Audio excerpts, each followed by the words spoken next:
Bueno, un cordial saludo para todos nuestros seguidores. Pues ya podemos decir que tenemos seguidores. Ya veo en los comentarios ya personas que habitualmente están aquí pendientes de este café con Jesús. Un cordial saludo pues a nuestro muy apreciado contertulio Ricardo Puentes. Y bien, pues el tema de hoy es un tema un tanto polémico, pero interesante que nos puede llevar a abrir debate y debate candente, porque es un tema que mueve fibras, que mueve sentimientos y y que está despertando también muchísimos eh, comentarios entre uno y otro sector de la política colombiana, y es el tema de la intención que tiene el señor presidente Gustavo Petro de dar unos, bueno, subsidios y una serie de facilidades y de comodidades a los migrantes, a los inmigrantes que vienen de Venezuela, incluso por encima de los ciudadanos colombianos. Aunque esto no es realmente nuevo, es decir, es nuevo lo que va a hacer ahora, ¿no? De los subsidios, etcétera. Pero los privilegios y todas estas prebendas y posibilidades que han tenido los inmigrantes venezolanos desde el comienzo, pues ha sido un tema que ha despertado cierta incomodidad entre los ciudadanos colombianos y que pues nos parece que es importante tratar hoy. Entonces quisiera pues con esta introducción saludar a Ricardo. Ricardo, un cordial saludo, un cordial saludo a todos nuestros seguidores de este Café con Jesús y bueno, quisiera saber qué opinas tú de este tema. Sí, un café con Jesús, la verdad, en cada sorbo, ¿no? Eh, yo, en principio, estoy en desacuerdo con la ideología de derecha de que los migrantes son malos, de que son la peste, de que una cosa, que la otra, que se debe prohibir la entrada. En Nueva República no estamos contra la inmigración, pero de acuerdo a los principios bíblicos, tú los conoces bien, Rafael, se debe seguir ciertos principios, ciertas normas para aceptar a los inmigrantes. De hecho, todas las escrituras, especialmente las del Antiguo Testamento, hablan en cuanto a sus leyes, mandamientos y ordenanzas y demás, que se debe aceptar al inmigrante, pero no bajo las condiciones del inmigrante, sino bajo las condiciones del pueblo de Israel, que son, tiene que someterse a las leyes hebreas, tiene que seguir todos los parámetros que siguen el Antiguo Testamento del pueblo hebreo. O sea, se acogen. De hecho, desde el mismo Éxodo, las órdenes de Dios son, si algunos egipcios o hititas o cualquier persona que esté por ahí quiere irse con ustedes, está bien, pero tiene que aceptar, seguir las normas y las leyes y los mandamientos de este pueblo. No fue así desde el principio. Desde el principio, cuando van a cruzar el Mar Rojo, ya había gente antes de cruzar el Mar Rojo murmurando de, vamos a ver, esto es terrible, allá comíamos todos los días carne y aquí nos está persiguiendo, está horrible esto, devolvámonos, vámonos. Y siguieron murmurando cuando cruzaron el Mar Rojo, siguieron murmurando, llevaron a la gente a la adoración de Baal y todo eso. Bueno, entonces la inmigración no es mala, es buena si cumple las normas del pueblo que lo recibe, del país, de la nación que lo recibe. En Estados Unidos al principio fue así, tenía que ser una cosa, tenía que seguir estas normas y la otra, y con todo respeto, Rafael, pues ahí empieza la polémica. El Vaticano, cuando yo hablo del Vaticano es de Roma, aprovecha esa condición de preceptos cristianos de la fundación de los Estados Unidos de América y lo aprovecha para lo siguiente, comienza a mandar gente de Irlanda, gente de Italia, o sea, recíbanlos. Y lo recibieron y trajo como consecuencias muy graves el tema del delito en Estados Unidos, porque la gente, con todo respeto, católica, digamos, no genuina, pero eran bandidos. Y el precepto del Vaticano, que lo he publicado yo en algunos artículos en Periodismo Sin Fronteras, era hagamos que se acepten allá porque cada cada indigente, cada homeless, cada lo que sea que se llame, es un voto. Entonces comenzaron a penetrar y a pervertir las normas cristianas, no siendo que los católicos todos sean anticristianos, pero comenzaron a pervertir las normas cristianas de convivencia, de ciudadanía del pueblo de los Estados Unidos de América. Y hoy tenemos Pelosi, Biden, Kennedy, bueno, que son, no son ejemplo precisamente de lo más cristiano que existe en Estados Unidos. ¿Qué pasa en Colombia? La misma situación. Comienzan a entrar personas del Islam, con terroristas, comienzan a meterse gente de Venezuela y tienen privilegios que no tienen, como tú lo mencionaste, los colombianos. Estamos hablando del caso específico de Colombia. Comienzan a darles subsidios, salud, un bono de no sé qué, un bono de no sé cuántos, y los colombianos que llevan aguantando hambre y al contrario de lo que dice la derecha, que dice que nada de subsidios, sí, hay gente que necesita una ayuda temporal. Eso es un principio cristiano. Necesita una ayuda temporal, viudas, huérfanos, cosas de desastre, no para toda la vida, ni que iban gratis a costa del Estado, pero es un asunto de misericordia, es un modelo bíblico. Pero comienzan a dárselo a los venezolanos. Lo empieza a hacer, te cedo el micrófono, lo empieza a hacer el gobierno esta vez me tocó a mí, me lo comienza a hacer el gobierno de Iván Duque, obviamente con la bendición de Álvaro Uribe Vélez. Cuando comienza toda esa gran catástrofe, esa gran tragedia, porque es una tragedia, Rafael, lo que vive el pueblo venezolano es terrible. Yo tengo conocidos que se han muerto cruzando por el Darién, otros más adelante en el Río Bravo. Es impresionante, es gente que sufre mucho, ¿no? Eran gente que tenían mucho dinero en Venezuela y que hoy han pasado a ser indigentes.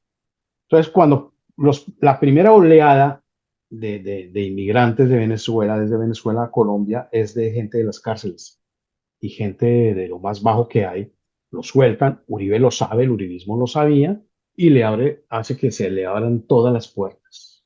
Yo, que en esa época creo que todavía no me había salido Centro Democrático, escribí a Uribe y le dije que por favor, que la mejor idea sería crear una franja humanitaria entre Venezuela y Colombia y que de ahí no salieran. O sea, no me crucen para Bucaramanga, no me crucen para Bogotá, ni sea un paso para Ecuador, para ningún lado. Una franja humanitaria. ¿Qué hubiera pasado con esa franja humanitaria, Rafael? Centra la atención del mundo ahí, porque es una cosa que está llena de tiendas de campaña, de lo que sea, es una tragedia. Y la ayuda se hubiera quedado ahí y se presiona a Maduro. Pero lo que hizo el gobierno uribista fue beneficiar a Maduro, salió de lo peor. Y bueno, hoy están atracando en todo lado, los premian para que no maten, adicionalmente por el hecho de ser venezolanos. Y hay gente en Colombia, yo tengo también muchísimos casos, gente en Colombia que está aguantando hambre, que no tiene salud, y llega un venezolano por el hecho de ser venezolano y le dan la ayuda que debería ser en primer lugar para los nacionales. Pues es injusto, pero es la agenda. Tal cual. Y además, mentiras. Sí, Dale, dale. dale. No, mentiras.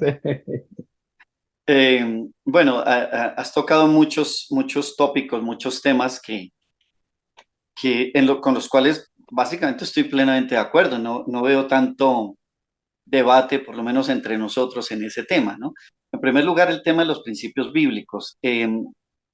Aunque tengo una teoría que la voy a exponer ahorita más adelante, pero quisiera puntualizar algunas cosas. Por lo menos cuando nuestro Señor en el Evangelio de Marcos, en el capítulo 16, verso 15, dice: ir por todo el mundo a predicar el Evangelio a todas las naciones. Claramente se habla de naciones, ¿no? Este mundo globalizado, pues en un solo bloque, no sabría cómo llamarlo, un solo bloque, bajo un solo gobierno mundial, no es desde ningún punto de vista la idea del cristianismo. El cristianismo siempre respeta las naciones y hay lo que nosotros conocemos como autodeterminación de los pueblos, ¿no?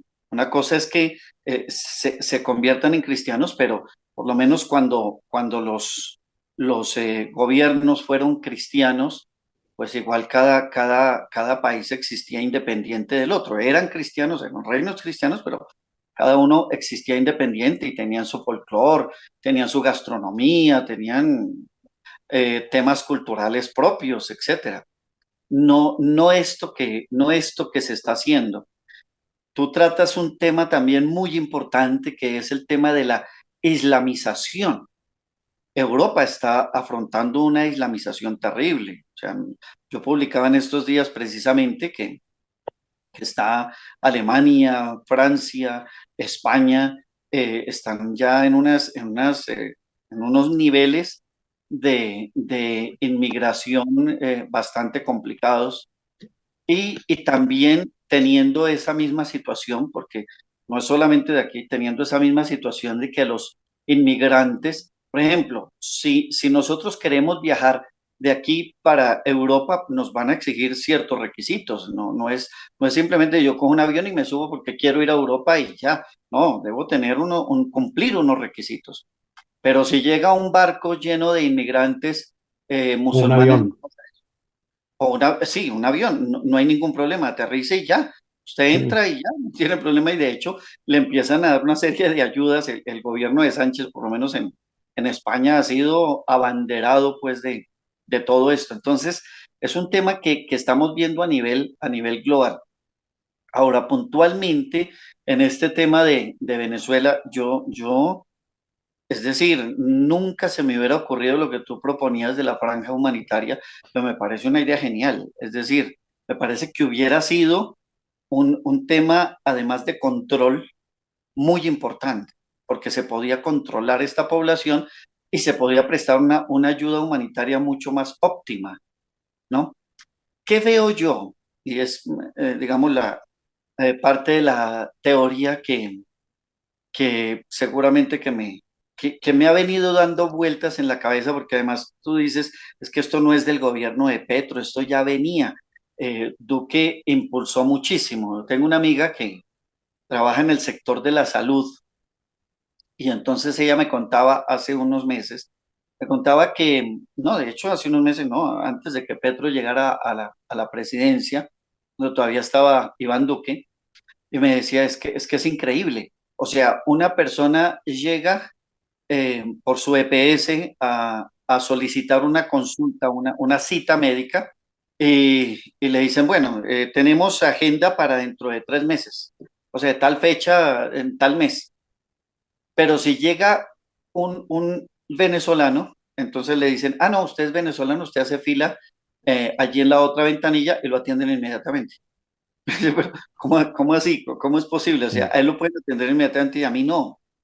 Y yo tengo que esperar 3 meses. O sea, es decir, eso no pasa en un país serio. En un país que haga respetar a sus ciudadanos, no pasa.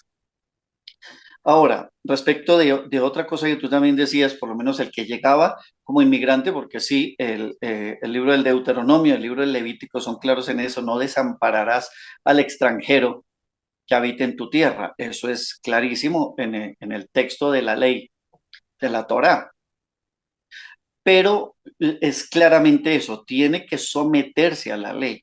Yo no soy, por supuesto, seguidor de Putin, ni mucho menos, pues tampoco lo sería de Zelensky en ese problema de Ucrania, yo no es nuestro programa hoy. Eh, pero en alguna ocasión yo le escuchaba, tú sabes que yo pues entiendo el ruso, más o menos lo hablo, escuchaba un discurso de Vladimir Putin donde está hablando precisamente de todos, de algunos inmigrantes que están llegando, algunas personas que están llegando a Rusia, y él dice, sí, el que llega a Rusia, pero el que llega a Rusia se somete a la ley de Rusia, se somete a la constitución de Rusia y obedece las normas de Rusia. Y aquí no va a venir usted a imponer su cultura. Si usted quiere venir a imponer, se devuelve para su país, punto. Así de simple. Eso hace un gobernante serio, un gobernante que tenga pantalones pues bien puestos y que tenga un liderazgo y que realmente ponga por encima su país, sus ciudadanos, que el extranjero que viene, sin ir Yo, yo, claramente a yo, despreciar ni a maltratar al extranjero. yo solamente agregaría ahí que pues Putin no es mi ideal por el hecho de que sea nacionalista. Para mí lo más importante es que tenga en primer lugar los principios bíblicos, que tenga a Dios en primer lugar, y Putin evidentemente no los tiene. O sea, no basta para mí ser nacionalista porque hay naciones absolutamente corruptas, demoníacas, si quieres usar ese término, satánicas, que están en contra de Dios y que se van a formar en algún momento, como lo dice el libro de Apocalipsis, en contra, en una guerra en contra de Dios. O sea, no es el ideal, o sea, porque la gente dice, Putin, wow, es nacionalista, wow, defiende no sé qué. Pues Castro también era nacionalista. Y no es lo, Putin es comunista, son tonterías, y seguirá Kim siendo Jong, comunista toda su vida. Kim Jong-un, Corea del Norte es nacionalista. Claro, Sí, claro. para un ejemplo más extremo, ¿no? Hitler,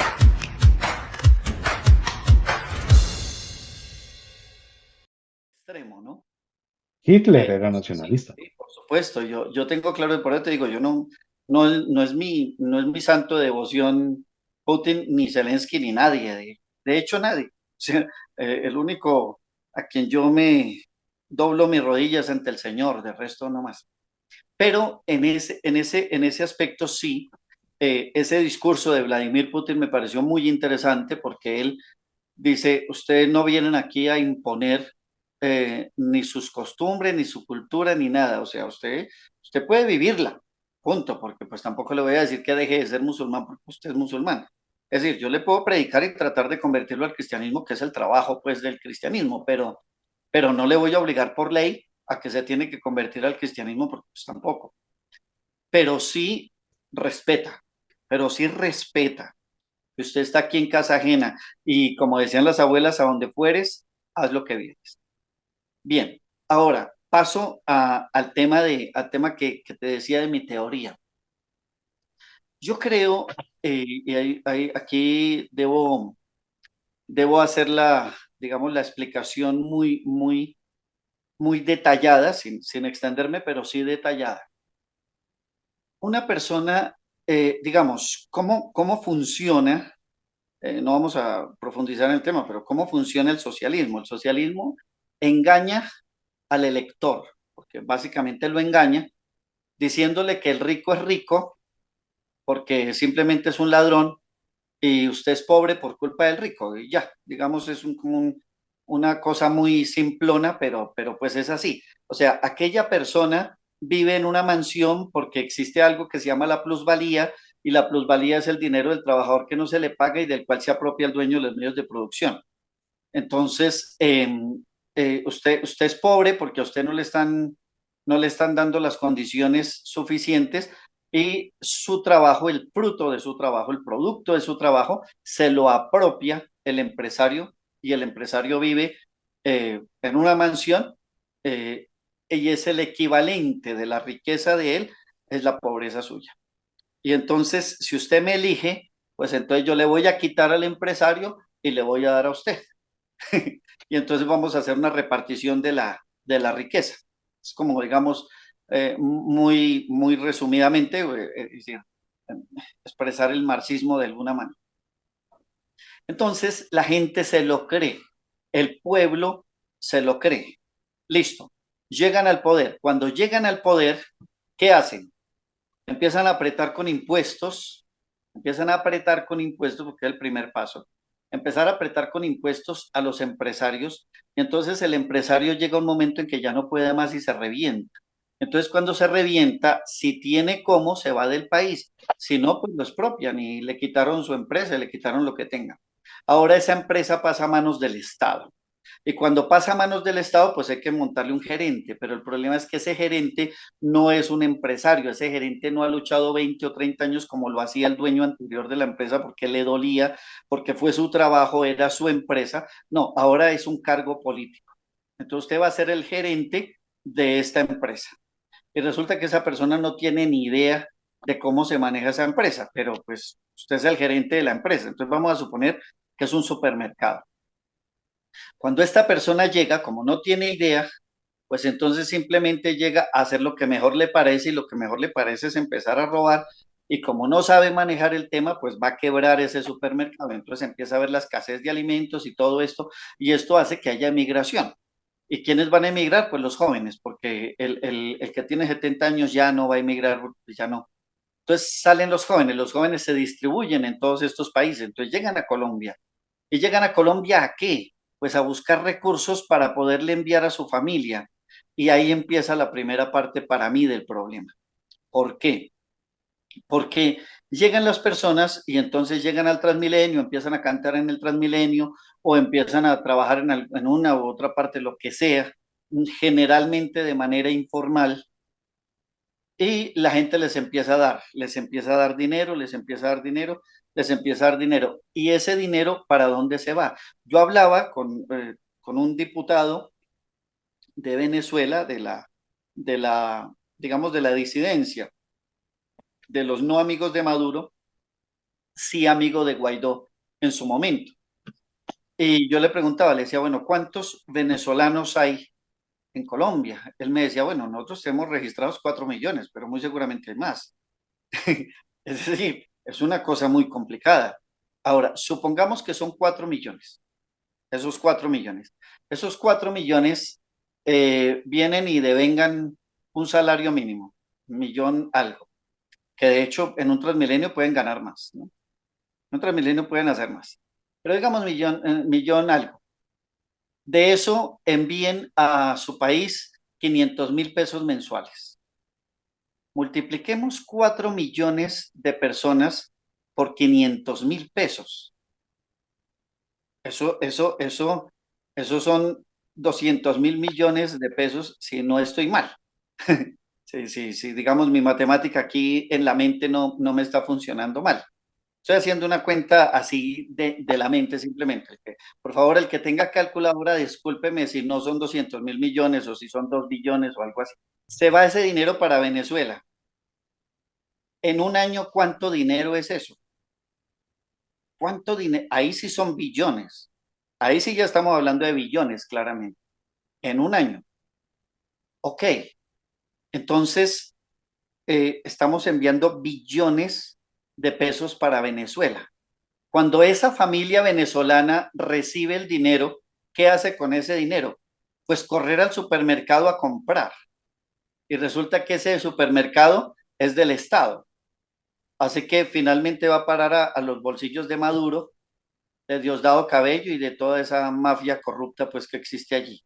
Entonces, a ellos les interesa, por supuesto, que salgan personas, que salgan ciudadanos suyos de su país, porque el dinero de Hispanoamérica se empieza a ir para, para Venezuela. Ese es el primer problema que yo veo. Y aquí lo empezamos a sentir. Aquí fue claro en su momento, de hecho, pues ahorita hay consecuencias de eso, pero la gente ya no habla de eso, pero en su momento uno se dio cuenta que empezó el efectivo a escasear. O sea, el efectivo no estaba, porque es que el efectivo se quedaba en la moneda que se le dio en el Transmilenio, en la compra que se le hizo de, qué sé yo, de un producto pues que estaba vendiendo en la calle, no sé. El efectivo empezó a escasear, se empezó a ir. Entonces, ese problema es grave. Y el otro problema que yo veo es precisamente que están, así como Europa se está islamizando, básicamente que Hispanoamérica se está, si cabe el término, venezolanizando, más o menos. Y entonces ya resulta que ya esto es una gran Venezuela, pues todo porque prácticamente no hay ciudad en Colombia donde no haya venezolanos. Yo supongo que en los otros países también. Pero hablando puntualmente de Colombia, no hay ciudad donde no haya venezolanos. Y La mafia más grande y peligrosa es venezolana. El tren de Aragua, no sé qué cosa, es venezolana. Y la explicación es muy sencilla. Son gente que no pertenecen al país y no les duele un pelo asesinar a alguien o descuartizarlo o lo que sea porque no tienen absolutamente ningún vínculo. Adelante. claro. No, exacto, es que a eso iba, pues no iba a mencionar el tren de Aragua, eso, pero por supuesto que es una realidad, sino que están venezolanizándonos el país. Poco a poco lo están venezolanizando. Y entonces, ¿eso a qué lleva? A que después, en el propósito de hacer una sola república, cual sueño de Bolívar, eh, pues ya les va quedando de alguna manera muy posible, porque están haciendo una infiltración y están penetrando los países de una manera táctica y estratégica que la gente no se da cuenta.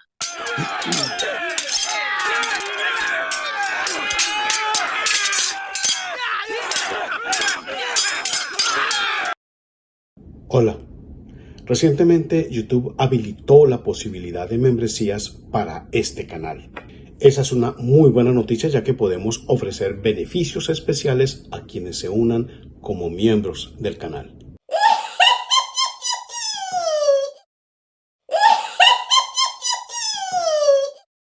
No, de ninguna manera. Los videos seguirán siendo libres porque esa es la razón principal de nuestra misión. Las membresías ayudarán muchísimo a que podamos emitir mucho más material, ya que cada video necesita bastantes horas de preparación, de edición, de producción. Y con su ayuda podremos financiar mejor esta labor.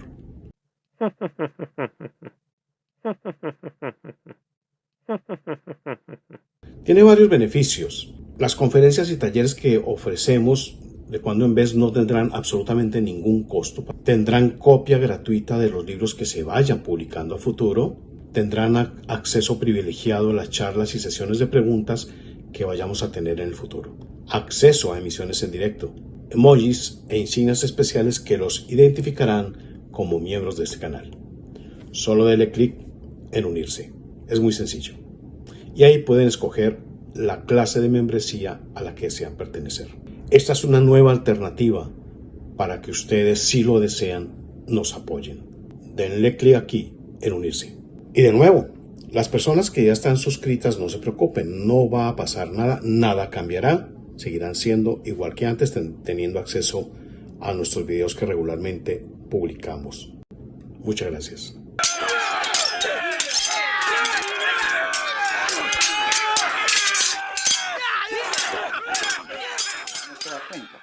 Y cuando ya empezamos a repartir los recursos nuestros, porque es que aquí hay otro problema. ¿Quién paga impuestos, el venezolano o el colombiano?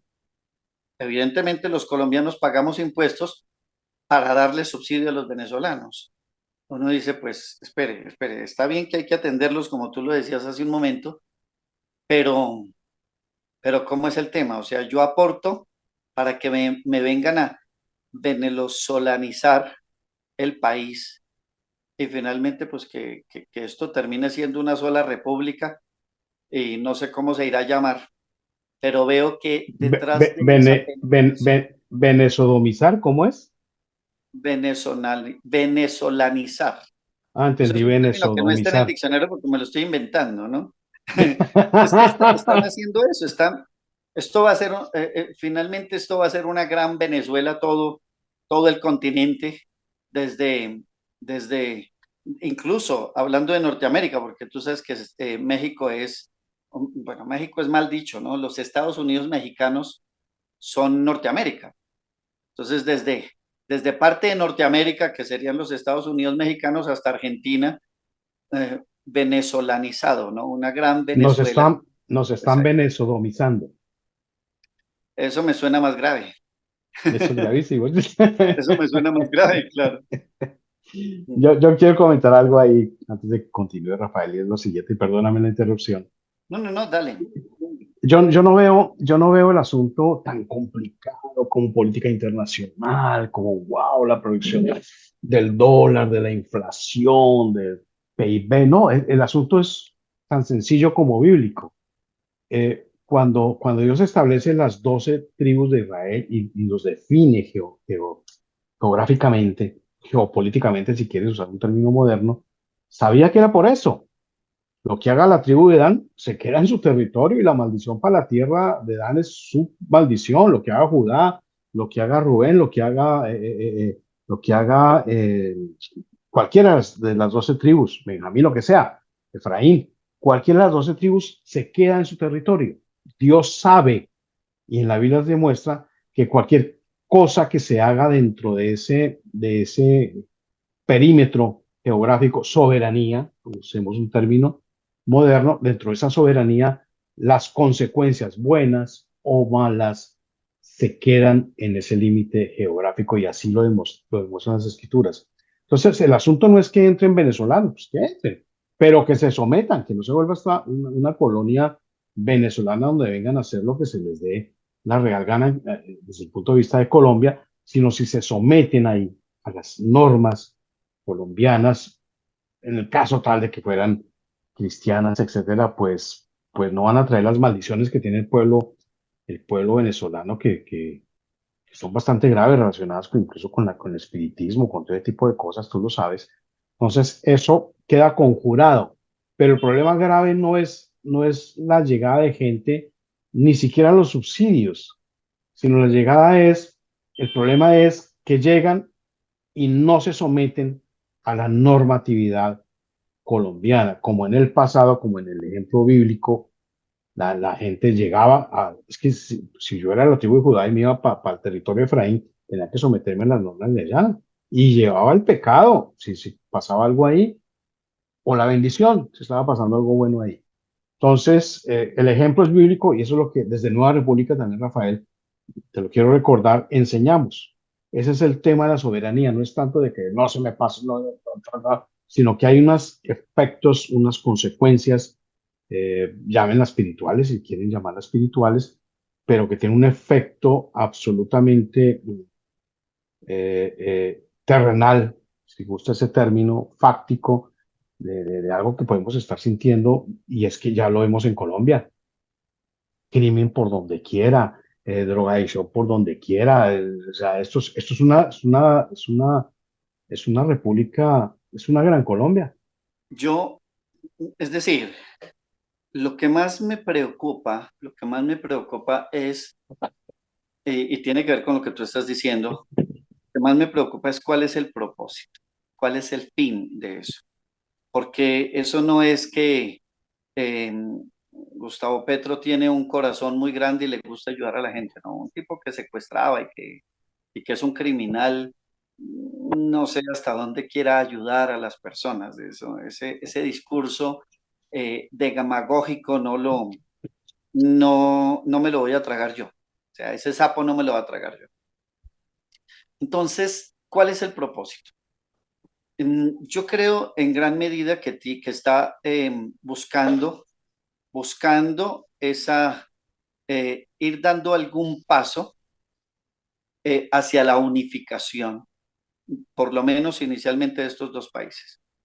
Porque pues aquí digamos que cada uno de los gobernantes de los países pues tendrá una cierta autonomía y pues eso permitirá o no que haya unión entre países, pero es que por lo menos entre Colombia y Venezuela siempre se consideran naciones hermanas, ¿no?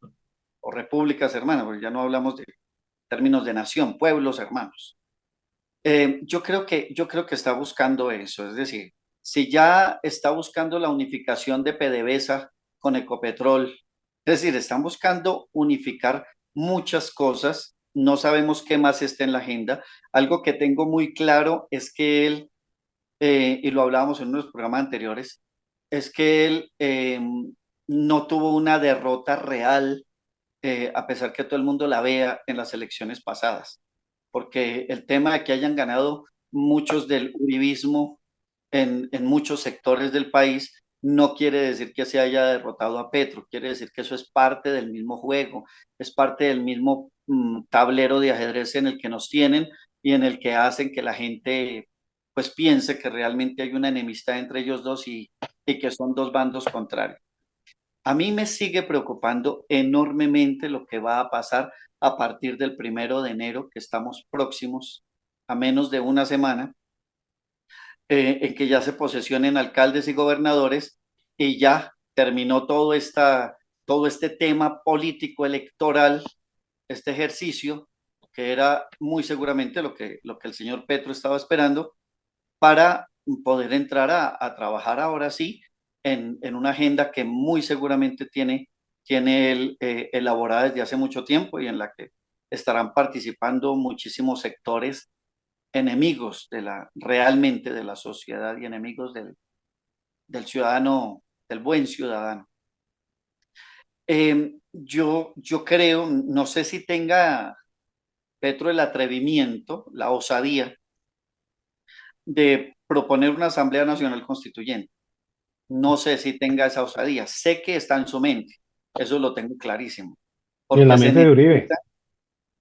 se necesita que haya una... En ese caso yo creo que tendría que contar mucho con la ayuda de Uribe y estoy seguro que Uribe estaría dispuesto a ayudar.